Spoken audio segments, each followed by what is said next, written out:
Hey everyone, and welcome to this explainer. Today, we are cracking open the vault and looking at something truly fascinating. Have you ever wondered how massive, multi-generational fortunes, like the ones built by the Rockefellers or the Rothschilds, somehow manage to weather recessions, wars, and time itself?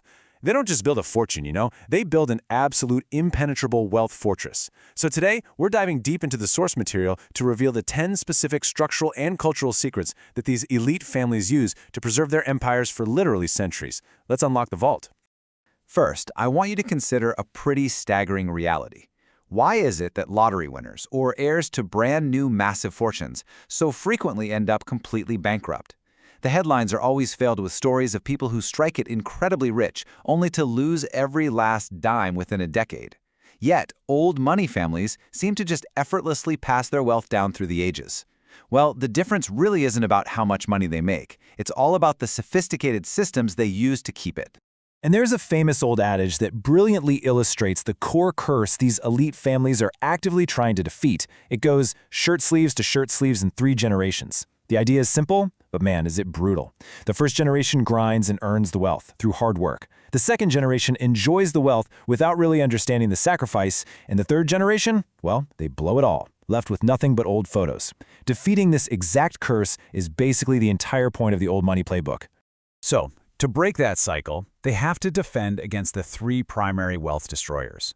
We're talking about crippling taxes that can slice a fortune right in half, devastating lawsuits that can wipe out a life's work overnight, and perhaps the most dangerous threat of all, coming from inside the house, reckless heirs. The ultimate weapon they use to neutralize all 3 of these threats is the trust fund. But we're not talking about just any trust fund. We are going to uncover the 10 specific secrets, both legal and cultural, that make this entire system work. Let's jump right into our first secret, the dynasty trust.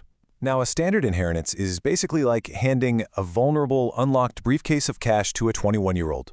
The absolute minute it changes hands, it can be taxed, it can be spent, or it can be lost. But a dynasty trust operates completely differently.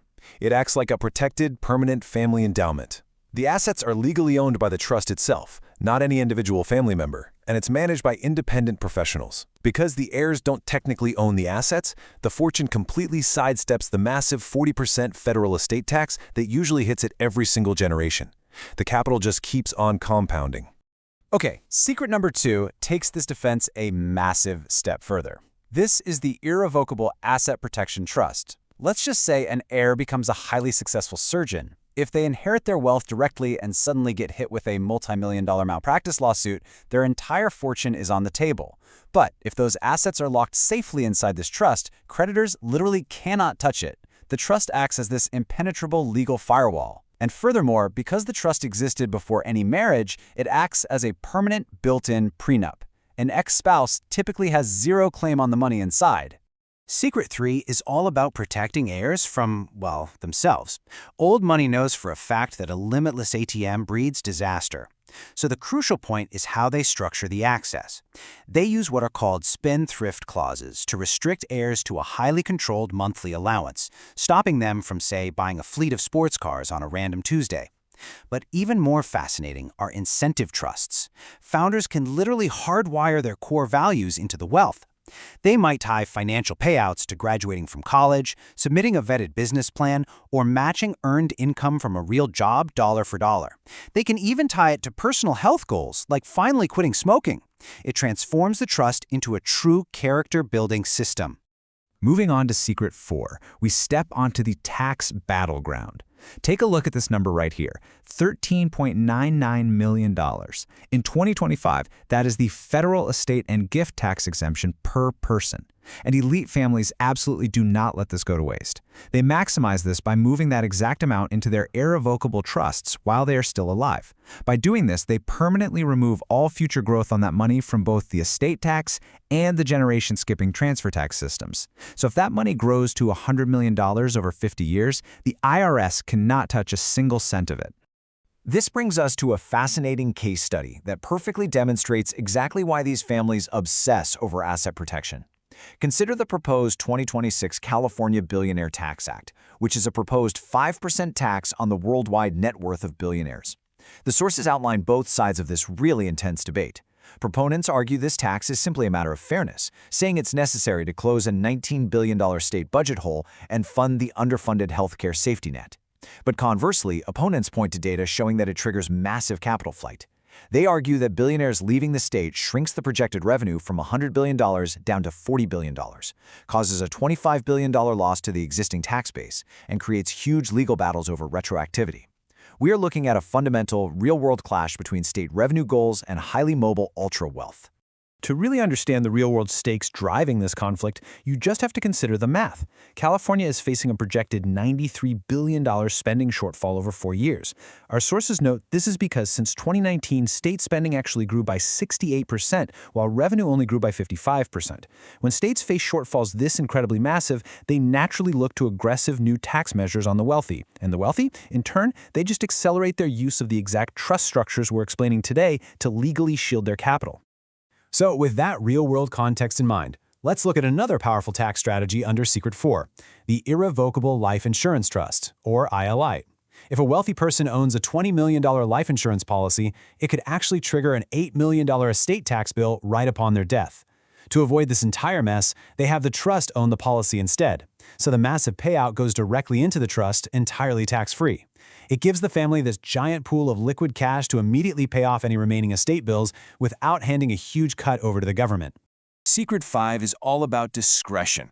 Think of a traditional will as a public announcement that has to go through probate court.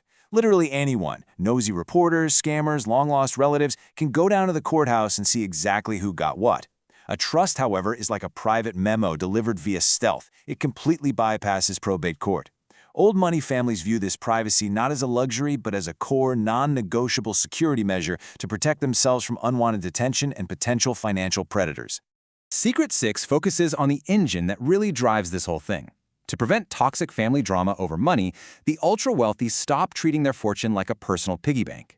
They professionalize it. They run it exactly like a Fortune 500 corporation. They use neutral corporate trustees, like a bank's trust department, to enforce the rules completely without emotion. The richest families go even further, creating their own private trust companies or family offices, like Rockefeller Financial Services. This centralizes control, handling the investments, the taxes, and the legal compliance with absolute professional discipline.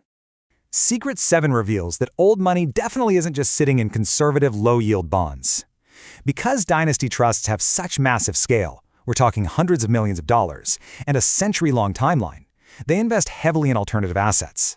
They buy into illiquid private asset classes like private equity, venture capital, commercial real estate, and even tangible assets like timberland and farmland. This super long timeline allows them to just wait out public stock market crashes and provides a powerful, all-weather buffer against inflation. Secret 8 brings us to philanthropy, which for these families is both a moral duty and a highly calculated financial maneuver. Elite families frequently use structures like charitable remainder trusts. The sequence here is very calculated. You donate a highly appreciated asset, the trust sells it tax-free so you dodge those massive capital gains, you draw a steady income stream for years, and whatever's left over goes to charity. They also use charitable lead trusts to drastically lower the estate tax burden for their heirs. And beyond the tax perks, sitting on the board of these massive family foundations is exactly how younger generations are trained in real-world stewardship. Which transitions us perfectly to Secret 9. Listen, all the legal armor in the world is totally useless if the heirs are financially illiterate. Elite families have an absolute obsessive focus on education. They teach frugality early. Founders will draft personal letters of wishes inside their trusts to pass down their moral code. They hold formal family meetings to teach the kids how to read a balance sheet. And crucially, they use trusts to ensure that only truly qualified individuals actually manage the family businesses, while the rest of the family simply gets to enjoy the profit without being able to meddle in the day-to-day operations. Secret 10 ties the whole shebang together, the stealth wealth mindset. New money tends to be super flashy, focusing on the income statement, buying the supercars, wearing the designer logos, and basically acting like absolute owners of their cash. Old money is the exact opposite. They practice quiet frugality, focusing strictly on the long-term balance sheet and durability. Most importantly, there's a fundamental psychological shift. They don't actually view themselves as owners of the wealth. They see themselves merely as temporary caretakers and stewards whose sole job is to preserve the legacy for the next century.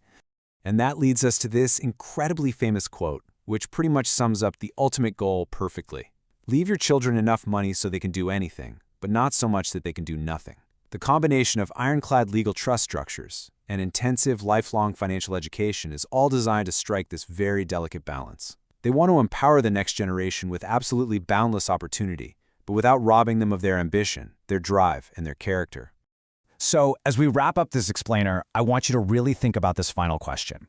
You might not have a billion-dollar trust fund right now, but the universal principles we've covered today, long-term thinking, prioritizing financial security over flashy spending, protecting your assets from risk, and educating the next generation, these are strategies literally anyone can use. The trust fund itself is really just the physical result of a mindset built on foresight and discipline. So, what financial legacy are you starting to build today? Think on that for a bit, and make sure to join us for our next explainer, where we're going to break down the biggest mistakes that actively destroy family wealth. Until next time, keep learning.